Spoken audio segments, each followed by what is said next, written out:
It's been quite a while since I revealed what's in my watch box to the lovely people of the internet, and a lot of things have changed since. So while my box may be a little older, it's, I think, aged well, become more mature. So I ask you, dear viewer, would you like to come and have a rummage in my old box? I'll save you trawling through a load of old baloney by leaving out the stuff I showed you last time. If you're new here and you want to see what I bought when I was young, dumb and full of debt, check out the video I've forgotten to link to. This will be the stuff that's arrived since, and boy has it been a busy since. There's two reasons for that. One, I'm an irresponsible idiot, and two, I've kicked myself so much for missing opportunities in the past that I felt I needed to hang up my steel toe-capped kicking boots and finally take some action. And so I did. That action was split between interesting new watches released by younger brands and other pieces accessible to me, at a stretch, that I considered to be likely one day completely inaccessible. Those of you who've joined me on this journey for the last few years will know I've lost out on some pretty incredible watches that now cost anywhere between a large car and a small house, and I'm determined not to make that same mistake by inevitably replacing it with a different kind of mistake. The first watch I'm going to show you today is one I added to my collection simply because I'm incredibly cynical, and this watch allowed me to take a break from that for a brief few minutes. Given that this is an industry that's been around the block once or twice, it's always a genuine surprise when a watch brand does something completely unexpected and original. And the Kollokium Projekt-01 has that in spades. The dial is the obvious place to start here. The easy commonality to draw is those metal pin art toys that no one ever actually owned, but everyone left on the museum gift shop shelf with a flipped middle finger emblazoned in it. It's a pretty novel idea for a dial, and Kollokium have taken it even further with not just the addition of length, but girth as well. They'll not leave you wanting when they're giving you the D, by which I mean dial. These hotspots, visible both in plan and in profile, create a multi-dimensional time-telling experience that may be vague at best, but is, as far as I know, a completely new experience. And I like that. I like peering through the side of the push-button crystal and pretending I'm the budget version of astronaut Don Pettit taking pictures of cities from space. That dial got my interest, but what really piqued my pickle was what they did with the case. As is common law, an interest in high horology comes hand in hand with an obsession with the automotive as well, and for the Kollokium's case, it was to the fiery foundries of Ferrari that attention was turned. Almost every case in the watch industry is stamped and machined, but the Projekt-01's is different. It's cast. That doesn't mean it sat on a small black couch and tried to hide its tears. It means the shape was brought into being by having molten metal forced into a mold or die, just like those die-cast Matchbox toys we used to throw at our siblings. What results is a case that looks like it was formed by Thor's hammer, or at least the back of his spoon. It's almost piston-like, and that's precisely because pistons are created in the exact same way. Combine that with a central second hand straight from the hook-a-duck game at the local funfair, and you've got yourself a brand new watch concept. It's not particularly interesting from a horological perspective, hiding its La Joux-Perret caliber rather than flashing the undesirables around the back like James Corden in a hospital gown. But the look and feel are so interesting that I had to have one. It wears surprisingly smaller than the 40mm dimension suggests, and as an added party trick, every single one of those hand-applied pins has also been painted in lume as well. It's lights out and away we glow. A massive thank you goes to my legendary Patreons, without whom all my hair would have almost certainly fallen out. If you want to join this fantastic bunch for a good old chinwag with yours truly, you'll find a link in the description below. Thank you. In the same way as the Kollokium, I was drawn to this next watch for doing something completely unexpected. But actually with the Mad One Red, there's a bigger story behind it than just the watch itself. A long time ago, back when Snow White was just a delightful animated movie, I went to Geneva for the first time to visit a watch brand. I'd never done that before, and so naturally I was bricking it. I got lost, and so I tried to use a map on my phone for like 30 seconds and it cost me £100 in data. That was back when data was still harvested from the wild rather than grown in factories like it is today. And it wasn't any ordinary brand, not your run-of-the-mill Breitling or Tag Heuer or something like that. I was going to visit a fledgling MB&F. In fact, I was visiting Max Buser himself. Max and Harris, his right-hand man, spent a whole afternoon with me talking about the trials and tribulations of being the high-end horological equivalent of ILM in an industry that, quote, thought that rose gold was a bit out there. It was the moment I really knew I was hooked on this stuff, as much because of the people as it was the product. And getting on for 2 decades later, on my first trip to Dubai Watch Week a few years ago, I got to meet Max Buser again. And as if no time had passed at all, he greeted me by name like an old friend. If I could have an LM101, I would, but we're not quite there yet as a destination. Really, I've still got my keys in the door, and perhaps I might need to stop for some fuel along the way. But in the meanwhile, my appetite has been topped off with a watch created for exactly my use case: being too poor for an MB&F. This is the Mad 1 Red, and it's more than just a pricey fidget spinner. It's my pricey fidget spinner. And you know what? It's bloody entertaining. I wore it once to a really boring conference, and my friends who joined me ridiculed me for it. When I was entertaining myself with it, spinning it round and round, however, whilst they were sat there thinking how much relief they would get if they could only peel off their own eyelids and stuff them in their ears, I got the last laugh. It is, they conceded, a very enjoyable thing. True story. In the first weeks of owning this watch, I gave myself rapid early onset RSI in my elbow. A combination of competitiveness and obsessive compulsion saw me attempting to break previous spin records, which became multiple spin records consecutively. I was jerking it so much and so often that either it was going to break or I was. It turned out that I injured myself jerking it too much and I had to rest up for a week before I could go at it again. If you're unfamiliar with the Mad 1, it's like wearing a metal Big Mac, but instead of beef patties, there's a drone stuck inside set on Angry Wasp mode. The slightest movement gets it spinning, a good shove, and it looks like it's about ready to unscrew itself and return back to the planet from whence it came. I'm glad the case and crystal have some good chunk to them, or it might be something of a health hazard. Time is red. Barely, by peering between the lugs in an experience that feels like being a short person at the back of a concert hall. But very clearly time-telling is not the priority here. Fun is. I still recall Max telling me how much of his childhood was poured into MB&F, and how its driving force is making us grown-ass adults forget about mortgages and crippling watch payments for a minute, and experience the innocent joy of being a little brat again. Is the Mad 1 Red as impractical as a ride-on helicopter? Does it wear with the grace and elegance of a dog in socks? Is it as subtle as an indoor fireworks display? Yes to all of the above. They tidied it up a bit for the Mad 1S, with S presumably doing a lot of heavy lifting for the word sensible. But I don't want sensible. I don't wear the Mad 1 Red that often, but when I do, it wears me.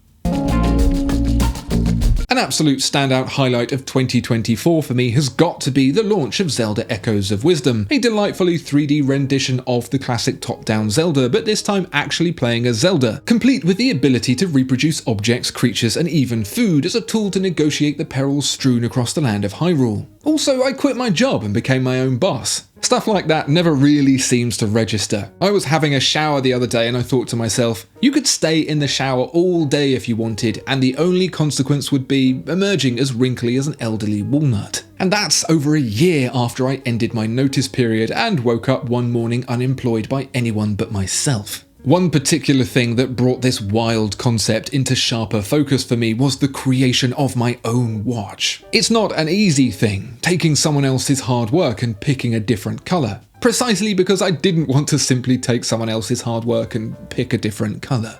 That's actually the approach I'd taken for the unique piece Bell Kanto that Christopher Ward had very kindly produced for me. I saw a red I liked, they went away and painted a dial with it, and voila, a red Bell Kanto. Two things struck me. Number the first was that there's more to choosing a dial colour than, well, choosing a dial colour. And number the second, being the only person able to enjoy this fine watch in a red hue felt rather greedy of me. So with my newfound concoction of knowledge and good old British guilt brewing nicely, I proposed an extended edition of the red Bell Kanto such that others could enjoy it as well. The question was answered with an emphatic yes. What followed was a lengthy process that has most likely had me branded at CWHQ as a pedantic arsehole. But here's the thing, the rookie error I made. The colour you pick for the dial isn't the colour it is. No, it's far more annoying than that. With its sunburst effect, the Bell Kanto's dial is very dynamic, and it's the bright highlight when the light catches it just right that I wanted to be that exact colour. Turns out, to make that happen, you have to go quite a few shades darker than I expected. And the only way to see if it works is to make it. So there I was on a grey and gloomy day. In England, we call that summer, waiting for a brief guest appearance of the sun so I could run outside and inspect a suite of prototype dials under its striking glare. I'd seen them under the kitchen lights, the bathroom lights, the bedroom lights, and briefly in the attic as well, but not under the natural shine of our raging neighbour. 3 days I had to wait. 3 whole days of sitting there wondering if I'd concocted nothing more than a rusty bottle cap. And then it happened. The clouds parted. It was about 8 AM and I flew out the back door in nothing but my adamants to enjoy a solid 13 seconds of sunlight. And then it was gone. Over the next few weeks, I kept the bare prototype dials right by the back door to take advantage of even the stingiest dribble of natural light. As I say this now, the sun is outside beaming down against an azure sky like it couldn't possibly ever do anything but. However, back then for that fortnight, it was as absent as my father, and paid about as much in child support. With as much evidence in hand as I could get, I made my decision, one I was very much not confident in. People talk about the impossibility of choosing a favourite child, but this made that look like cake or death. There was no right answer, and waiting for the chosen dial to be built into a watch was as excruciating as stubbing your toe on a knife blade, with that blade going right under your toenail, and your toenail flying off and the sharp corner you keep meaning to trim catching you straight in the eye, with the whole thing happening right on top of a fire ant's nest whose local football team had just lost the big game to the termites the mound over. I'll be honest, I hated that wait. So much was riding on this watch not looking like crap. Thankfully, it did not look like crap. I'd also included a lower gradient on the dial to shrink it visibly above the gong, so when the gong's mirror-finished switch from black to silver, it would disappear and reappear again in stark contrast. The clear jewels we'd added as well were a really nice monochromatic punch that let the dial colour do the talking, and slapping the whole thing on a white rubber deluxe cut-to-size strap just brought the whole thing together with the reassurance of a good rug. Owning it, now it's all done and dusted, is one thing, but meeting people around the world who have one too is just unbelievable. It reminds me of a good sandwich. Your own is good and all, but someone else's is always somehow better. And seeing the red one on other people's wrists has really reassured me that the right decisions were made. It was a captivating experience with all the ingredients of a good horror flick, leaving me wishing I could squeeze my eyes tight shut and wait for the whole thing to be over. But now it is, and I've seen that people enjoy it. I think I can now truly appreciate it. Wait until I tell my boss about it. Before you hear about my next watch and think I'm stupid, why don't you give the video a lovely little like and make sure you're subscribed to the channel as well while you're down there. And then, once you've discovered the next watch in my list, you can jump into the comments and tell me what a Burke I am. Every little helps. Those of you who know me best will remember I had a Royal Oak once. Yes, the very same. When I started hankering for a Gerald Genta spankering, I was pretty much alone in my preferences, and that allowed me to enjoy this fine serving of steel satisfaction for the RRP of an Oyster Perpetual today. I still can't quite believe this octagonal opus was as derided as it was, but there you go. I took full advantage of that and enjoyed it to its fullest. To a point. That point being the purchase of a boring house. I stand by the fact today that it was the most irresponsible thing I've done since, as we all know, you can't tell the time with a house. And if I can't tell the time, how do I know when it's time to go inside anyway? It's just logic. So the Royal Oak was gone, taking a part of my soul with it, and on I trundled with nature's little joke we like to call life. I vowed to replace that watch one day, a plan I would have fulfilled if only COVID hadn't come along and spoilt it all by doing something stupid like massively inflating the cost of literally everything. The dream of reconnecting with my old friend was gone. He was into coke and hookers now, using the lawlessness of the skies to full advantage in his wipe-down private jet. Well, the Royal Oak was now for the Tarquins and Vanderbilts of this world only, and so I retreated from this dream. Tail between my legs, since I was on the way to a furry convention anyway. But what had really appealed about the Royal Oak back then was its outsider status, because ultimately I think I have to consider myself a bit of a hipster. Not the flannel-wearing, lensless black spectacle hipsters you have around now. No, I was a hipster before it was cool. And by hipster, I mean someone who was never accepted in the popular groups to do the popular things, so I generally had to find my own separate way to entertain myself. Case in point, I've been aware of Chopard LUC for some time, but was sat on a fence between two gardens, one that presented beautiful, elegant watchmaking, and the other that was blighted by watch designs penned by a blind octopus. But then came the Chopard Alpine Eagle, and I distinctly remember looking at it and thinking, wow, Hodinkee aren't even trying to hide that this is an advert. And lo and behold, Hodinkee did a whole follow-up series of collaborative posts starring handsome young men wading around in the Alps with their Leicas and knitwear, and that really made me not want an Alpine Eagle very much at all. I'd sooner have bought that damn travel clock. I think we're seeing a similar effect right now with the Audemars Piguet Code 1159 by Audemars Piguet, where after a period of dust settling, we've come around to realising that it's actually a pretty good-looking thing. That's what happened to me with the Alpine Eagle. Only problem was, I didn't fancy shelling out the 13,000 smackers to get one. Thankfully, neither did just about anyone else, and that meant it depreciated worse than the currency of a third world nation. The price worked out to be more or less, in man maths terms obviously adjusted for inflation and relative statistical noise, the same as my Royal Oak, so I decided not to buy it, and then my friend egged me on, and so I got one. And I'm glad I did, because it's one of the best value watches I think you can get. It's supremely well finished. The movement, although plain at first glance, is incredibly high quality. And the dial, a frozen blue puckered knot, looks tighter than a fresh banjo string. I especially love the proportions. The bracelet seems too wide, but it wears just the right amount of chunky. The bezel should be too thick compared to the undersized dial, but it presents the solidity of a bank vault door. It feels like a very expensive thing, perhaps more so than a Royal Oak from what I remember. Although that may be my own self-doubt taking a break for once and giving me a little pep talk. You did it, buddy. You got that watch back. Sort of. Truth be told, I don't think I do want the Royal Oak back anymore. I'm a hipster, remember. Ed Sheeran has one. Some. So by playground rules, that means I'm not allowed one anymore anyway. But I do have one big gripe with my Alpine Eagle. One very big gripe that stems from an unbelievable lie told by the brand. It's not 41mm. I measured the watch myself, and then I got Charlotte to measure it because I'm shit at measuring things, and then I had a friend measure it too because he was round for dinner and we had to explain what we were doing. The Chopard Alpine Eagle, people, is not 41mm, it's 39. The only dimension measuring at 41mm is the answer to life, the universe and everything -1, and the diagonal dimension from corner to corner between the ear-like protrusions. Basically, Chopard could have sold a bunch more watches if someone had told them how to properly measure watches.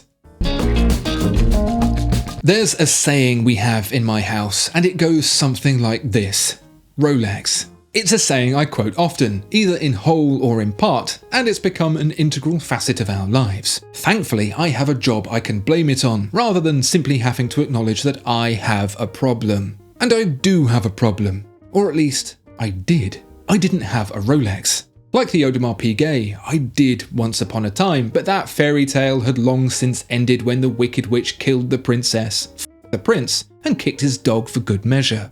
I am of course referring to the waitlist, although I thought that analogy was pretty clear. Buying a Rolex in the last few years has been more painful than that whole knife toe ant thing I mentioned earlier, if you so happen to be on fire as well. I hadn't had a Rolex for over a decade and I was starting to get the shakes. Replacing it like for like wasn't on the cards because I'll be damned if I'm going to spend 4 times as much for the same damn thing as I had previously, so I was on the hunt for something different that felt more appropriate for a man-boy nearing his 40s. But I didn't find it. Charlotte, my wife, did.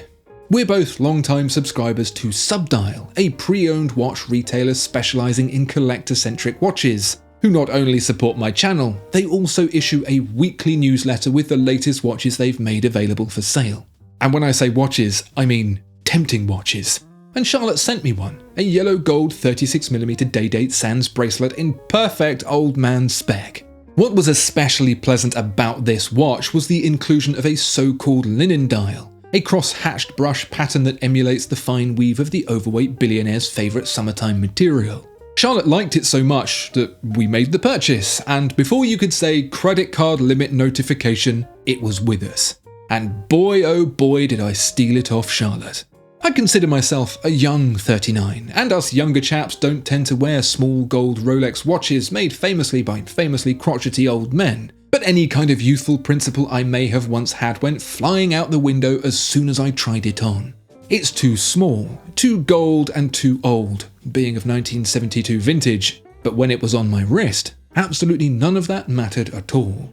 It's a stark reminder that shopping by spec is of absolutely no use whatsoever, because whilst 1,000 meters of water resistance and triple mega hacking seconds are all very well and good, it's all about how well it treats your eyeballs in the end. And that linen dial, raised up above the chapter ring in classic pie pan style, was treating my eyeballs so good I was just about ready to let it meet my parents. Honestly, if this experience has taught me anything at all, which my experiences seldom seem to do, it's that having an open mind is what it's all about. Don't needlessly restrict yourself to the familiar and be willing to try new things, even if they do taste weird. My obsession with the Subdial newsletter reached critical mass when one day I came across a watch that I'd lusted after my entire life, including all my previous reincarnations. A watch that delivered on twice as many levels as any other, by which I mean the front and back, and was connected with perhaps the most impressive watchmaking talent since Mr. and Mrs. Watchmaker had given birth to little baby watchmaking, and the whole thing had got off the ground. It's the crime of the century, to be honest, that the beautiful big head of Abraham Louis Breguet was apparently too big to fit in the holy trinity of watchmaking, despite the contents of that incredible cranium contributing so much to every single one of them. When you look at the works of Francois Paul Journe, or George Daniels, or Daniel Roth, you don't see inspiration from Patek or AP, you see it from Breguet. My favourite collection in the Breguet lineup is easily the Tradition. It's everything that represents me best. A bit weird, a bit different. Nobody likes it and they call it names. But I think it's one of the most beautiful creations in watchmaking. And that was before I discovered just how true to Breguet's heritage it really is. As a wristwatch, the collection doesn't make a whole lot of sense. The dial is tiny. It would be easier for me to read Chinese. Half the movement is in the front and the other half in the back, when based on, I don't know, every other watch ever. We know full well it can all fit in on one side. Both the case and the movement are in gold, so it's like really, really gold. But despite that, when a Tradition 7027 was staring back at me from the pages of subdial.com, I knew trouble was brewing.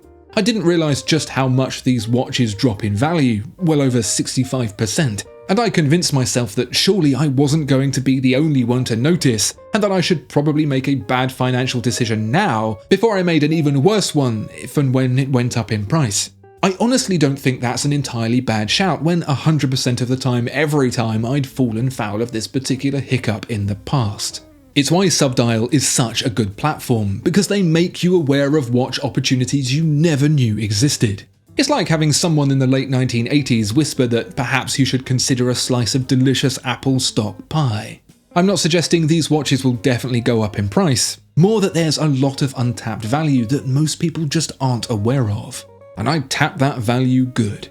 The layout of the Tradition 7027 is a pixel-perfect representation of the pocket watches Breguet himself used to make, with that central mainspring surrounded on the lower half by the going train, escapement and balance. I believe that the addition of the dial was a more modern concoction, since of course the pocket watch would have had the dial on the other side. Turns out, it's not. Breguet was a fiddler, by which I mean he liked to tinker with ideas that presented an interesting opportunity. One such idea was a tactile watch that could be read without removing it from one's pocket, so as not to appear rude, which made use of a large hand outside the case to be read against external protruding markers. To set the watch was a small dial inside the case, sat on top of the movement just above the mainspring, exactly as you see it in the Tradition 7027. And whatever value you think the Tradition gives you with its precious metal, hand engraving, polished bevels and engine turn guilloche, double that value because it's available for your viewing pleasure both front and back. Nothing is hidden, and so everything must be well finished, to an extent where, compared to the equivalent from Patek or AP, even the RRP of these watches is comparatively good value. I visited the Science Museum in London recently. They had an exhibition on with a bunch of stuff from the Palace of Versailles, including a stuffed rhino that was a lot smaller than I thought. But the one and only piece I'd come to see was a pocket watch created for Marie Antoinette that was, at the time, the most complex and expensive ever made.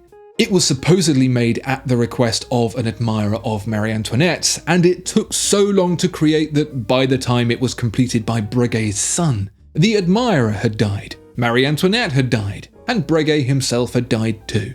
It took something like 40 years to make, just a little older than I am now. And when I looked at it in the museum, it was like I was looking at my own watch, or rather like both had been made by the same person.